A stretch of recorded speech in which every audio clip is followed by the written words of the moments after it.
And now, tonight's presentation of radio's outstanding theater of thrills, Suspense.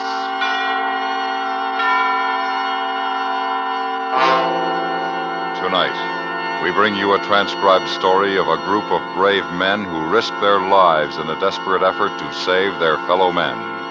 We call it Arctic Rescue.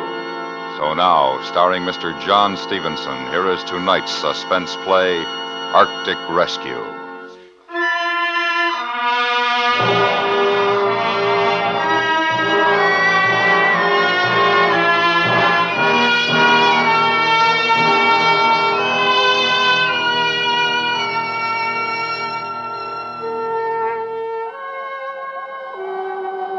Picture this if you can.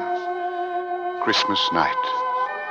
Miles and miles of endless, empty, broken white ice. An ice floe drifting somewhere in the vicinity of the 73rd parallel, north of the Arctic Circle. Nothing but ice. That is, nearly nothing. If you look carefully through the winter night, you'll see two tiny dark blemishes, the figures of two men. One twisted in an unconscious heap is our skipper, Jonathan Blake. The other figure, Gerald Stewart, first mate. Me. It makes a sorry picture, eh? Civilized men in a primitive wilderness of ice, waiting, helplessly, for death. Aye, a sorry picture.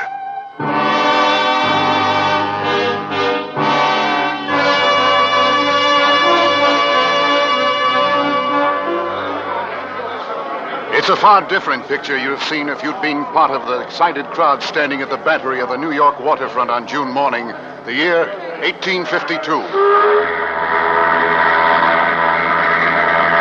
Aye, Mrs. Stewart. The moment of departure? Aye, Lady Franklin.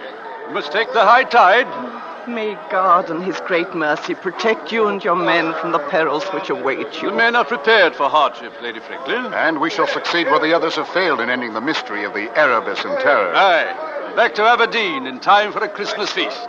We'll prepare a Christmas celebration your men will never forget, Captain. We're leaving for England next week. I shall pray for you, Mr. Stewart. For all of you. Thank you, Miss Craycroft. I'll stand many a watch out at sea thinking of last night. The ball, dancing, and you. That is, all of us will, I mean. What my first mate is trying to tell your niece, Lady Franklin, is how grateful the officers and crew are for the farewell ball you held in their honor last night. I'm the grateful one, Captain Blake. Please bring them all home safely. Come now, Lady Franklin, no need for worry. The Jessica is a sturdy ship, and the men are in good health and lofty spirits. We'll be back by Christmas, you'll see.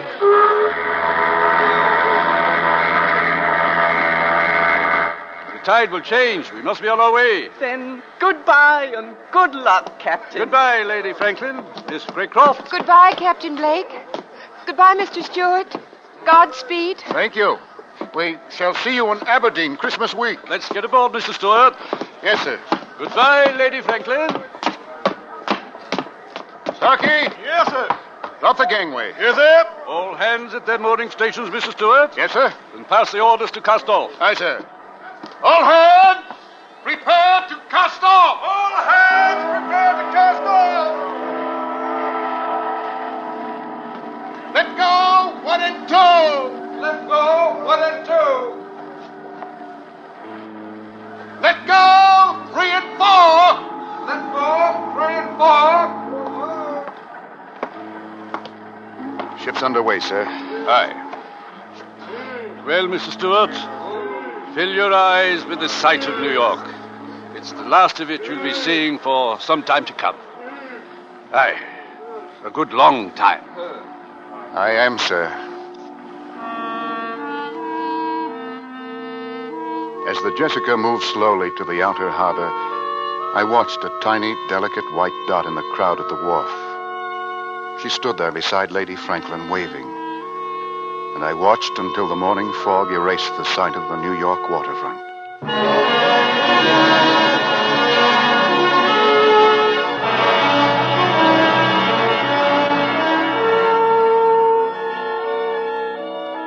Aside from the ship's log, I've decided to keep a running account of this voyage. This account will be transferred to a watertight jar and thrown to the currents should any sudden disaster occur.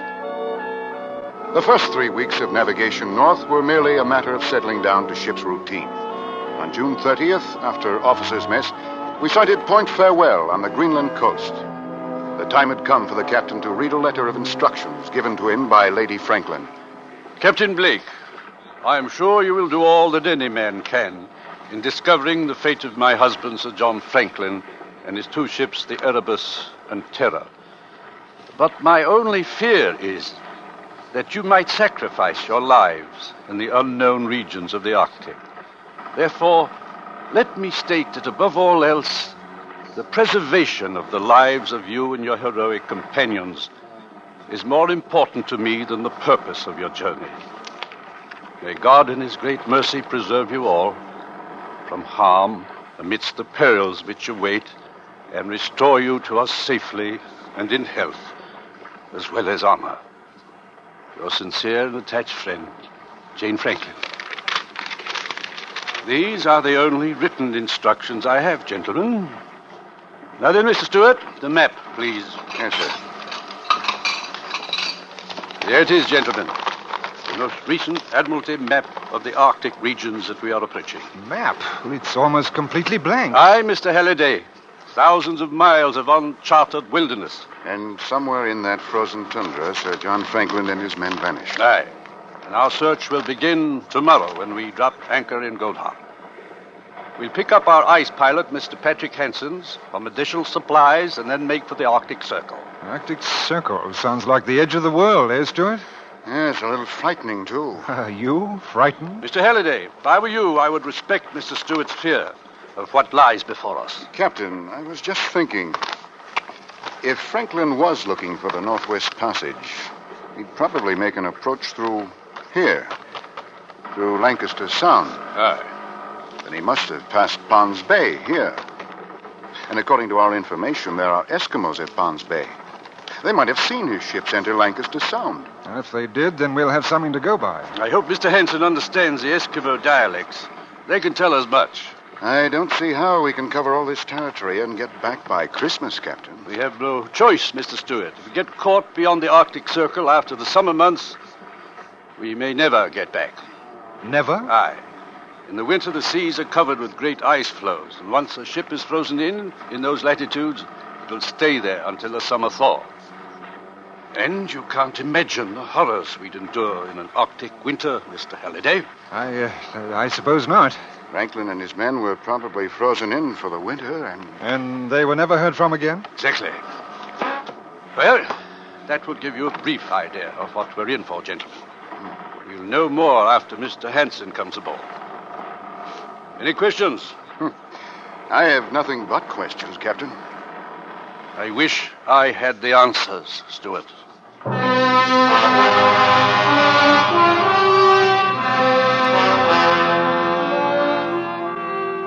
Noon the next day, we dropped anchor in the harbor of Godhaab. Here we could take on coal, additional winter clothing, dogs, and Eskimo drivers, and Mr. Hanson, our ice pilot.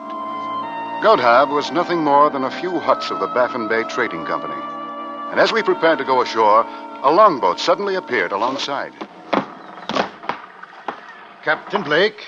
Aye? I'm Patrick Hanson, your ice pilot, sir. We were about to send a boat ashore for you, Mr. Hanson. No time for that, Captain. But we planned on picking up supplies and dogs. I brought them. They're in the boat. Well, what's the rush, Mr. Hanson? This is Gerald Stewart, my first mate.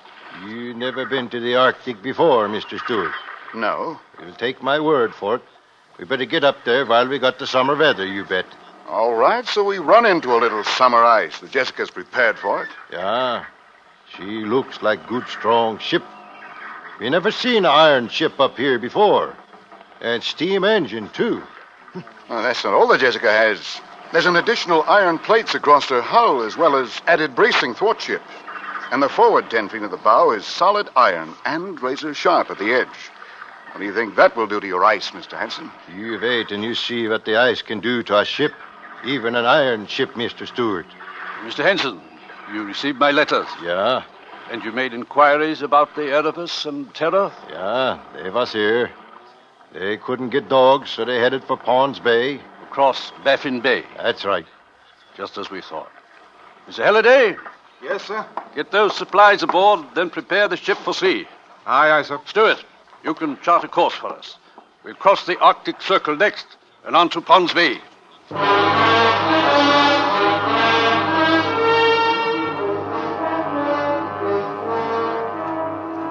We set a north by northwest course, leaving the last outpost of civilization behind us, and crossed the Great Baffin Bay. On July 4th, we crossed the Arctic Circle without ceremony. Then we had ice freezing on deck and in the rigging. A day later, we saw our first floating iceberg. For this time of the year, we should not have seen either one.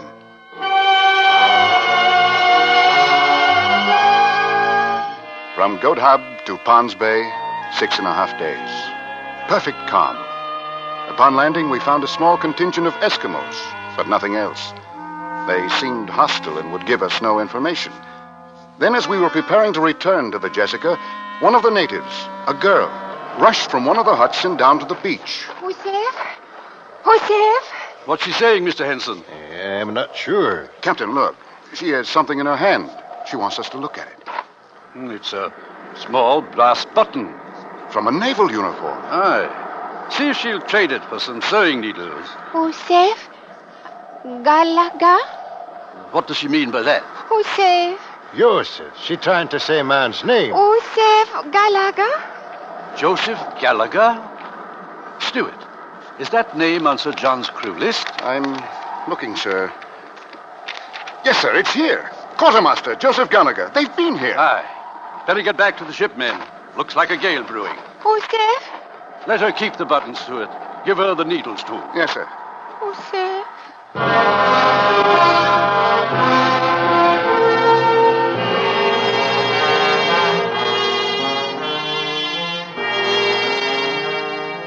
After leaving Pond's Bay, 2 months passed without incident. Then we entered Lancaster Sound and approached the scarcely charted islands along Barrel Strait. Then we encountered great mountains of floating ice, and we had only a few hours of twilight each day.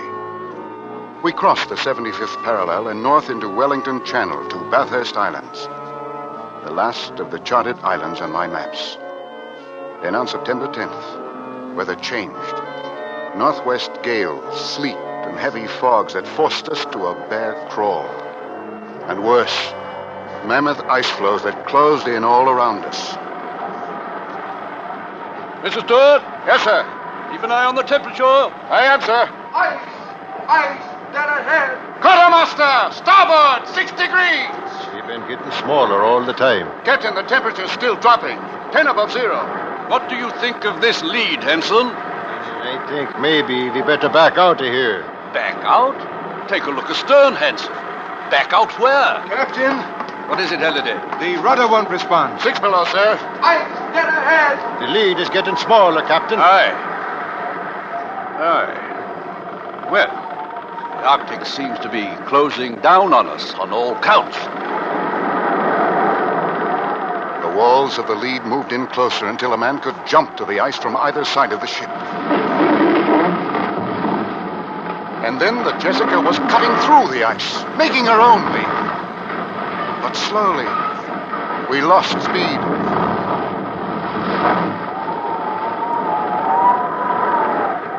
And then, finally, the ship gave up to the ice. We frozen in now. Aye. Stop engines, Mr. Stewart. Yes, sir.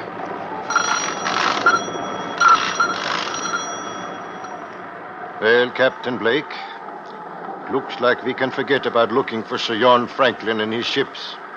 Now that we're frozen in, we're going to have to look out for our own lives, you bet.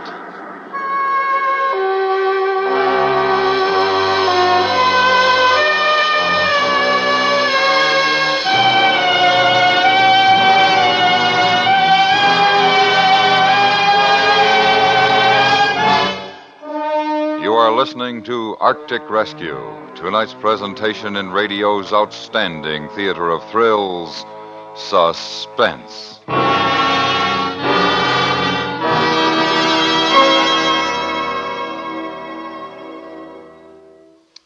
The precinct house, the hub of a policeman's life, is a world in itself. All the distorted, misguided emotions of humanity are channeled through its doors and dealt with by the men who work there, protecting us every hour of the day and night. You can get another authentic glimpse of this tense but tireless life Thursday on that brilliantly realistic CBS radio drama, 21st Precinct, heard every Thursday night over most of these same stations. Not only will you hear another exciting, incisive drama of police life, you will win a new knowledge of and respect for the men in precinct houses everywhere on 21st Precinct. And now we bring back to our Hollywood soundstage John Stevenson, starring in tonight's production, Arctic Rescue, a tale well calculated to keep you in suspense.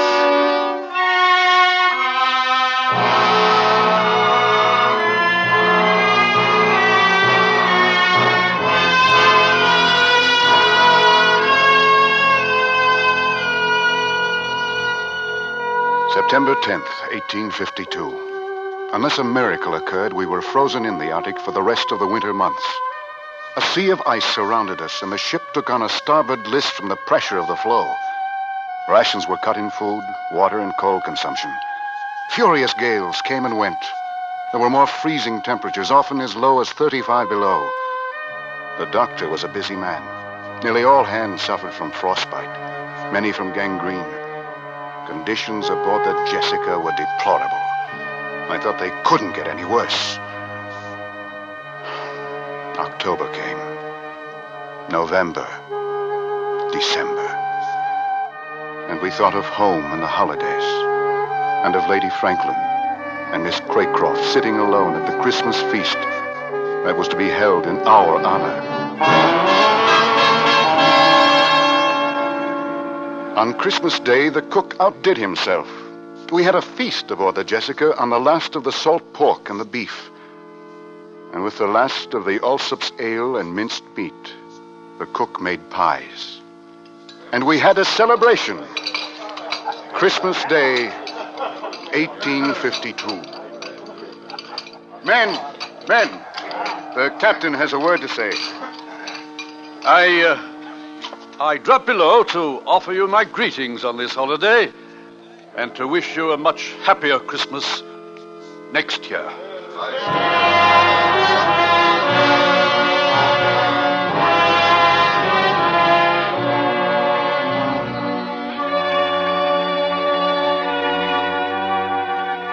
Christmas Eve, 1853. 1 year later. We're still frozen in. Summer came and passed without an appreciable rise in temperature, and the ice failed to break up. Men living on pemmican, occasionally bear meat and seal blubber. No more lime juice. This means scurvy. The year also saw the loss of 11 men. The doctor and the ice pilot Hansen among them. 2 in a chase with a polar bear, 3 from scurvy, and the rest from gangrene. Most of the men have frostbite. Our second Christmas in the Arctic. A floe that holds the ship is drifting south down Peel Sound. We saw the shores of King William Island, and the captain sent 3 men on a sledge to look for food depots or a rock cairn, anything. They returned today. Where did you find it, Halliday? In a cairn. We also found empty pemmican cans and bits of ship's timber. Stuart, listen to this. It was written by Franklin himself. 1851. Latitude 69 degrees, longitude 98 degrees west. HMS Terror sank when ice broke. Erebus still frozen in. Beset since April 12th, 1850. We are deserting the Erebus, attempting overland march to Backsfish River to Hudson Bay. If unheard from, when this found, we must be considered lost. Sir John Franklin, Captain, HMS Cerberus. We've found what we came for. Aye. Then they're all dead. Aye. If something doesn't happen pretty soon, we'll be dead too. Makes for a very Merry Christmas, eh, Captain? Captain! I hear it. The ice. It's breaking. Great cracks open in the ice, and then out of the water through the openings, another great mountain of ice would rise. Great slabs of surface 100 yards wide shattered, upended, and sank into the churning water. All around us, great jagged fingers of ice crashed up through the floe. All hands abandon ship. All hands abandon ship. All hands abandon ship. Stewart, get your tools. We're going out on the ice, too. I could feel the ship jarring loose under me, and suddenly the Jessica wrenched sharply, throwing me across the deck. The last sound in my ears was that of the Jessica tearing loose from the ice.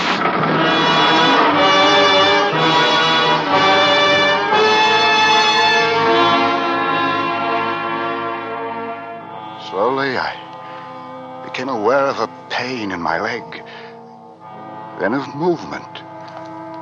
I opened my eyes. The captain was helping me walk. I looked into the winter darkness for the familiar sight of the Jessica. I saw nothing. Nothing but ice. Skipper. Feeling better, lad? What about the ship? Gone down. The rest of the men? I don't know. Gone. The floe separated. Most of them are on the other side. Where are we walking to? Why, I don't know. I don't know. Keep walking. Aye. We'll keep walking. We'll find a Yule log, Stuart. What's Christmas without a Yule log in the hearth? Move, Skipper. Move.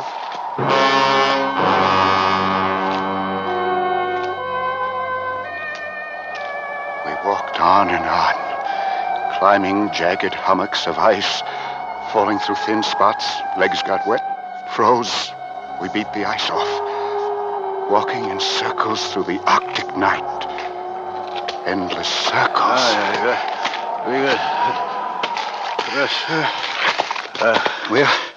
We'll rest a bit. Yes. Rest. Sleep a bit in the ice. Warm, comforting ice. No, don't sleep.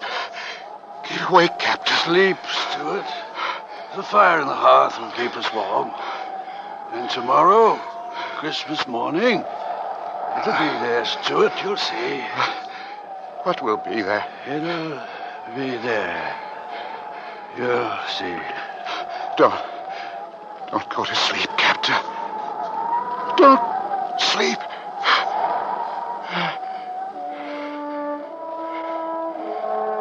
My eyes grew heavy. I craved sleep. But to sleep was to die.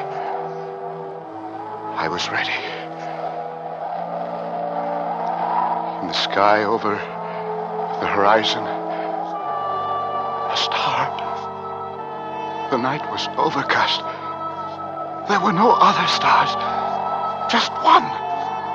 Bright. In the distance. I could see it. It stood.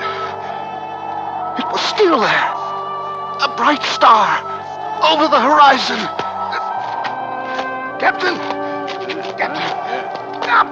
Up! On your feet! Captain, we're going to keep walking! Captain! Captain, get up!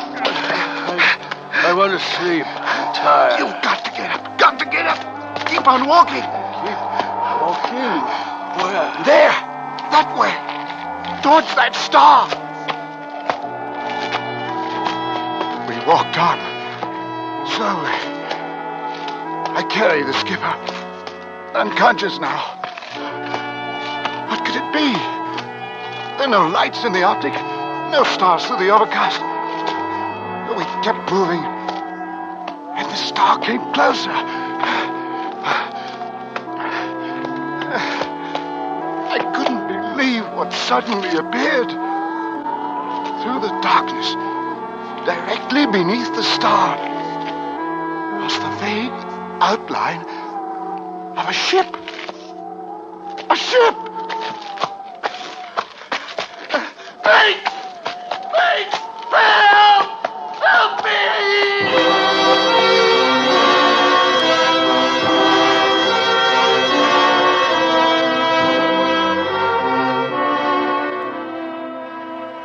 He's coming out of it. Stewart? Stewart! Ship. I saw Starkey. Halliday. In the flesh. I saw a ship. Yes, I know. You're on it. See? Where did it come from? It's not the Jessica. I know. It's the Erebus, one of Franklin's ships. The one they deserted. The Erebus? But where did it come from? Well, there we were, all of us, except you and the captain, lying on that floe after the Jessica went down. Ready to die, just as we thought you'd died.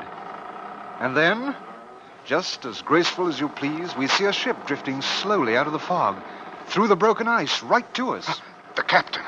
I left him out on the ice. Oh, he's all right. We brought him aboard. And pretty soon, we'll be on our way home. Home? Yes, the ice is open. We can get out. The Erebus will take us back. How's that for a Christmas surprise? I follow the star. What? He's sleeping. What was that he said? He followed a star? Oh, he must have seen that lantern we hung on the mainmast. Mistook it for a star. Oh. And saved his life. And the captain. Well, being that it's still Christmas, I guess you could call it a miracle. Hey, Starkey? Aye. Aye, I guess you could have that, sir.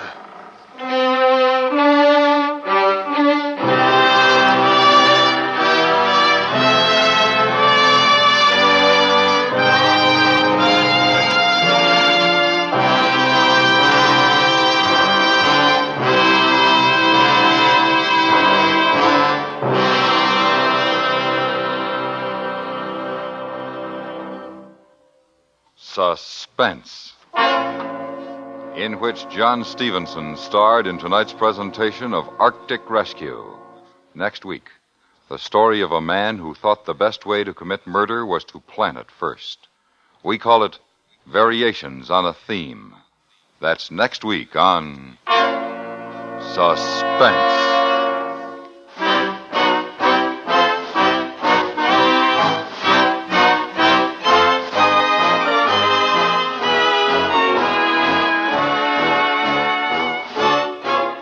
Suspense is transcribed in Hollywood by Anthony Ellis. Tonight's script was written by Gus Bays. The music was composed by Lucien Morawek and Rene Garrigan and conducted by Wilbur Hatch. Featured in the cast were Herb Butterfield, Norma Barden, Lillian Baia, Richard Peel, George Walsh, John Dodsworth, and Clayton Post. Stay tuned for 5 minutes of CBS News, to be followed on most of these same stations by The Jack Carson Show.